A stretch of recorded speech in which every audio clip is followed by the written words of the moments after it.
আসসালামু আলাইকুম ভিউয়ার্স। আশা করি আপনারা সকলেই ভালো আছেন। আজকের এই ভিডিওটিতে আপনাদেরকে আমি জানাবো সিমেন্ট মিক্সার ট্রাক সম্পর্কে, মানে আশোক লেল্যান্ডের 2518 ট্রাক সম্পর্কে।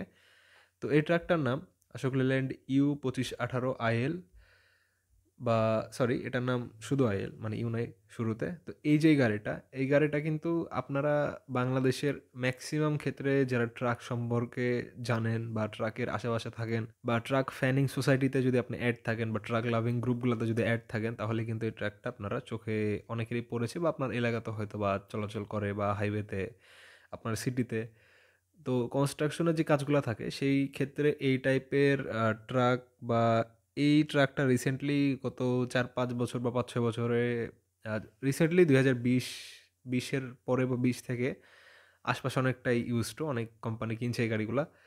তো এই ট্রাকটা সম্পর্কে জানাবো আজকের এই পুরো ভিডিওটিতে। এই গাড়িটির ইঞ্জিন স্পেসিফিকেশন এবং আদার্স যে battery electrics, engine HP, transmission etcetera যা যা রয়েছে। তো ভিউয়ার্স, চলুন শুরু করা যাক আজকের এই ভিডিওটি। আশোক লেল্যান্ড 2518 আইএল আরএমসি, মানে রেডি সিমেন্ট মিক্সার। তো এই ট্রাকটিতে যে 2518 আইএল ট্রাকটি রয়েছে, এটিতে ইঞ্জিন হিসেবে ইউজ করা হয়েছে H series 6 cylinder BS3 engine with turbo charged intercooler. এখানে টার্বো আছে, আবার ইন্টারকুলারও আছে। আর এটা BS3 কমপ্লেন্টের engine, BS3 emission standard follow করে। আর এই গাড়িটির যে ইঞ্জিনের সিসি সেটি হলো 5759 সিসি। আর এটার max horse power 180 horse power, 2400 RPM, এবং ম্যাক্স টর্ক 670 নিউটন মিটার, 1300 থেকে 1600 RPM। এখানে ফুয়েল ইঞ্জেকশন সিস্টেম হিসেবে এখানে ইউজ করা হয়েছে ইনলাইন ফুয়েল পাম্প, যেটা মেকানিক্যালি ফুললি অপারেটেড, মানে মেকানিক্যালি কাজ করে যে ফুয়েল পাম্প সেটি। এবং ট্রান্সমিশন হিসেবে এখানে ইউজ করেছে তারা, ট্রান্সমিশন থাকছে, ক্লাচ যেটা সেটা থাকছে সিঙ্গেল প্লেট ড্রাই টাইপ 380 মিলিমিটারের ডায়া থাকছে, মানে ডায়ামিটারের 380। আর এটিতে axle spring with clutch booster, মানে যেই নিউমেটিক ক্লাচ বা হাওয়া বা সেটার সাথে কোনো বুস্টার টেকনোলজি এখানে অ্যাড করা। তো যাই হোক, আপনারা একটু সামনাসামনি পেলে দেখে নেবেন যে কী এখানে ইউজ করা রয়েছে। তো বুস্টার টাইপ এখানে ক্লাচ ইউজ করা, মানে এক্সট্রা একটা শক্তি বা কিছু একটা টেকনোলজি রয়েছে যেটা একটু আপনার ক্লাচের এফিসিয়েন্সি বাড়ায়, মানে ক্লাচ ইংগেজ বা ক্লাচ চাপা বা ক্লাচ ছেড়ে দেওয়ার ক্ষেত্রে হেল্প করে।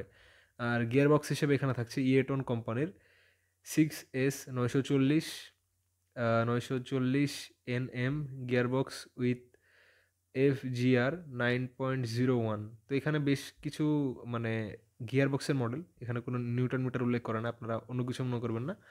তো এখানে যে গিয়ার বক্সটা সেটা ইউটন কোম্পানির, আপনারা হয়তো শুনেছেন আমার মুখে হয়তো বা। তো না শুনলে আপনারা এটা বুঝতে পারবেন, মানে না শুনলে শুনে রাখেন যে এটা ইউএসের একটা কোম্পানি যারা গিয়ার বক্স তৈরি করে। ফাইনাল ড্রাইভ থাকছে এই গাড়িটির twin axle fully floating spring speed hypoid gear with differential lock. এখানে ডিফারেন্সিয়াল লক অবশ্যই প্রয়োজন, যেহেতু এটা কনস্ট্রাকশন ভেহিকেল।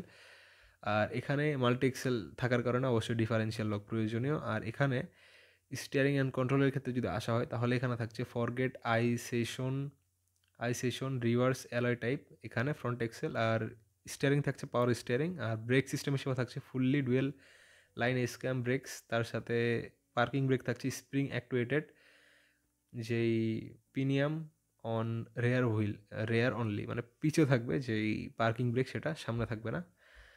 আর এই গাড়িটির যে এক্সজস্ট ব্রেক সেটা অবশ্যই রয়েছে। ইতিমধ্যে আমি বেশ কিছু রিভিউতে আপনাদেরকে আমি জানিয়েছি এক্সজস্ট ব্রেক সম্পর্কে, অশোক লেল্যান্ড হোক বা আইসার হোক অথবা জেএমসি, বা যে গাড়িগুলো আমি সামনাসামনি দেখিয়েছি, আপনাদেরকে দেখাতে পেরেছিলাম, যেগুলোর সুযোগ হয়েছে, তো সেগুলোর কিন্তু আমি একদম হাতে নাতে আপনাদেরকে দেখানোর চেষ্টা করেছি যে এটা এক্সজস্ট ব্রেক, এটা কী কী কাজ করে, কী কী বেনিফিট এই জিনিসগুলোর।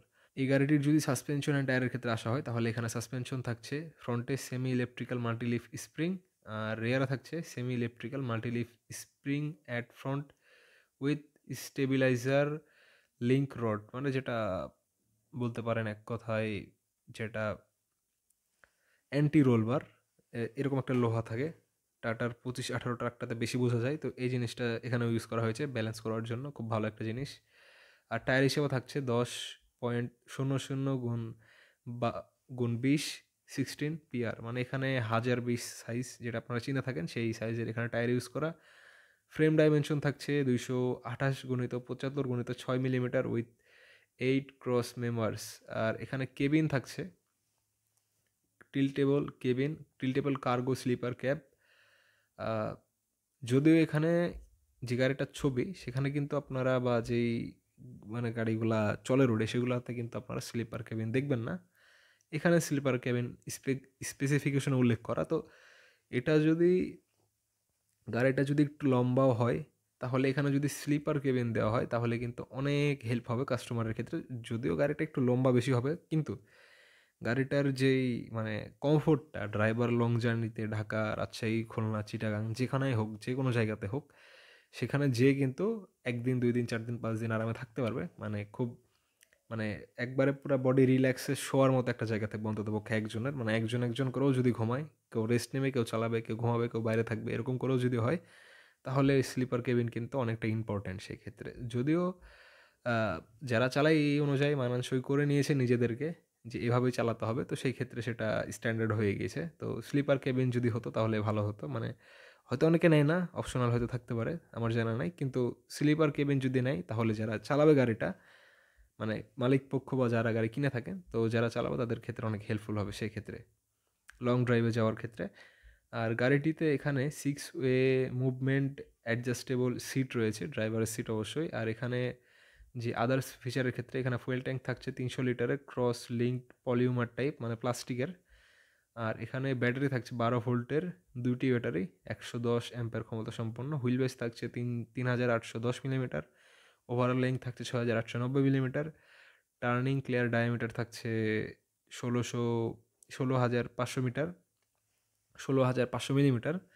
আর এখানে ড্রাম ক্যাপাসিটি থাকছে 7 কিউবিক মিটার। মানে এটা যদি ডাম্প ট্রাক হয় তো সেই ক্ষেত্রে ডাম্প ট্রাকের যেই পিছের যে ডাম্প ট্রাকের যে বডিটা, লোড বডি, সেটার মানে কিউবিক মিটারে প্রকাশ করা হয় তাহলে সেটা হবে 7 কিউবিক মিটার। আর এখানে ওয়েট থাকছে যে আনল্যান্ড ক্যাব চেসিস, মানে শুধু কেবিন চেসিসের ওজন ৬.৭৯ টনের মতো, মানে ৬,৭৯০ কেজি। ৭ টনের কিছু কম।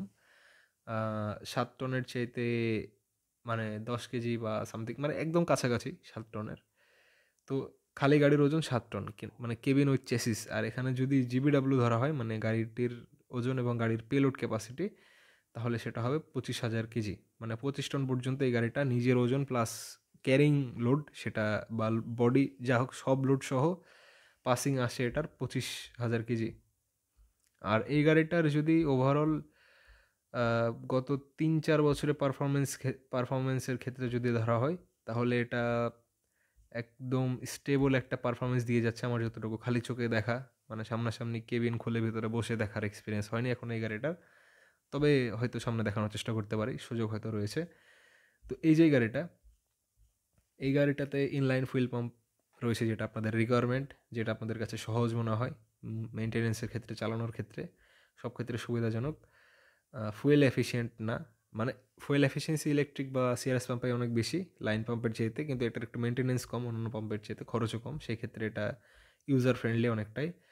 প্লাস এই গাড়িটার ডিফারেন্সিয়াল লক রয়েছে, sleeper cabin, sorry, tilt table cabin, plus এখানে যে ইনিশিয়াল টর্ক অনেক বেশি লেল্যান্ডার ট্রাকে। তো টর্কের লেভেলটা এখানে ৬৭০ এনএম, যেটা অনেকটাই বেশি। আর ১৩০০ থেকে ১৩০০ আরপিএম থেকে যেটা স্টার্ট হয়, যেটা অনেকটাই বেনিফিট দেয় অন্যান্য গাড়ির চাইতে। তো এই ছিল আশোক লেল্যান্ডের ২৫18 আইএল এই ট্রাকটি সম্পর্কে সম্পূর্ণ বিস্তারিত। আর অবশ্যই আপনারা কমেন্টে জানাতে পারেন যে এই ট্রাকটা ডাম্প ট্রাক সেগমেন্টে আপনাদের এলাকায় যেগুলো চলে বা আপনার নিজস্ব এলাকায়, বা আপনি যদি চালিয়ে থাকেন এই গাড়িটা, অবশ্যই জানাতে পারেন যে এই গাড়িটা অন্যান্য গাড়ি যদি আপনি চালিয়ে থাকেন, মানে এই সিমেন্ট সেগমেন্টে ইন্ডিয়ান যে গাড়িগুলো রয়েছে, টাটা অথবা আইসার বা মাহিন্দ্রা যদি থাকে, তো সেই গাড়িগুলোর চাইতে এই গাড়িটার ড্রাইভিং এক্সপিরিয়েন্স কতটা ভালো। তো অনেকে গাড়ি চালান, এক্সপিরিয়েন্স শেয়ার করেন কখনো কখনো কমেন্টে। তো এটারও কমেন্টে আপনার এক্সপিরিয়েন্স জানাতে পারেন যে আপনার কাছে কতটুকু ভালো মনে হয়েছে উঁচা জায়গায় উঠতে, আর ফুয়েল এফিশিয়েন্ট কতটুকু, সেটা অবশ্যই জানাতে পারেন। দেখা হবে নেক্সট কোনো একটি ভিডিওতে। আসসালামু আলাইকুম।